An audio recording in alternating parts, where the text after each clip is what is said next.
Divers continue to inspect the wreckage of the Francis Scott Key Bridge in Baltimore. The collision and collapse of the structure has made people here in Louisiana nervous about our own infrastructure. Experts explore whether our river traffic and bridges make a similar situation likely. The Francis Scott Key Bridge in Baltimore broke in half before collapsing after being hit by a 984-feet cargo ship. The bridge was built in 1977, which, according to experts, contributed to its inability to withstand the impact from the ship. According to Dr. Norma Jean Mattei, a civil engineering professor at UNO, the standards for bridges have changed drastically in the last 50 years. Standards get updated as things warrant, as we learn new things, as the tools that we use change, and as conditions change. Bridge standards underwent extensive updates in the 80s and 90s, changing how much bridges could withstand, requirements for fenders to stop a collapse after a boat collision. Older bridges like the Francis Scott Key didn't have those standards in place. When they did the design of the Key Bridge in the early to mid 70s, the Port of Baltimore had very different vessel traffic. But could something like this happen in Louisiana, a state covered in more than 50,000 miles of river and nearly 13,000 bridges? Anything's possible, but what is your risk? But according to experts, it's not exactly high. The key difference is the traffic on the Mississippi River Bridge is a lot of barge traffic and not container ship.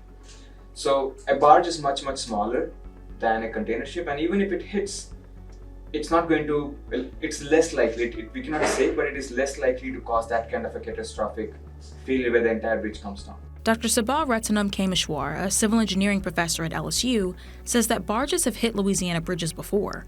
There were collisions recorded in 1964, 1976, 1993, and 1996. The events were tragic, but they didn't result in a full collapse. I think a couple of years back, the Sunshine Bridge was hit by a ship, like a smaller ship. There was damage, but they fixed it and the bridge is fine. Louisiana's bridges don't have enough space for a large cargo ship to pass through. And in the case of the Mississippi River Bridge in Baton Rouge, the ships don't really get close. The ships don't cross under the bridge. They come up to the bridge maybe, and then they turn around. Plus, the water isn't deep enough. A vessel of that size would not get past like the lower wharf of New Orleans. Rodney Mallett, the spokesperson for DOTD, says the bridges undergo regular inspections to prevent things like possible boat collisions or collapses. The key thing to know is if the bridge is open, it's safe.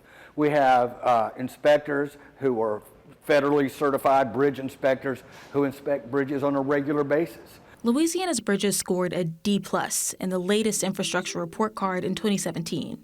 The bridges are described with frightening words like structurally deficient, but this doesn't mean the bridges are on the verge of collapse.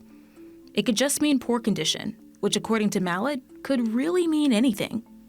It could be a bridge that was built in the 1960s, which doesn't meet today's standards for shoulder width.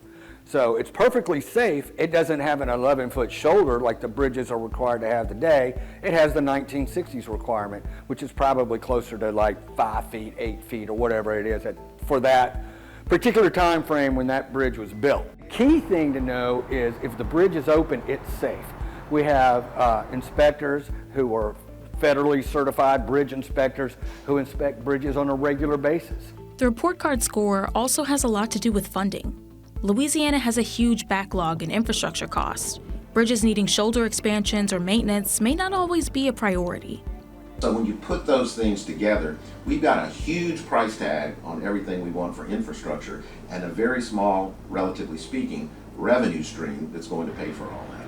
Barry Irwin says most bridge maintenance is funded by a 20-cent gas tax we all pay at the pump. What you see is cars become more fuel efficient. That means you might still drive the same amount, but you're buying less gasoline. You're buying less gasoline, you're paying fewer taxes. There's fewer dollars going into the Transportation Trust Fund. So in conclusion, yes, a collapse as large as the Francis Scott Key Bridge is possible, but it's not likely.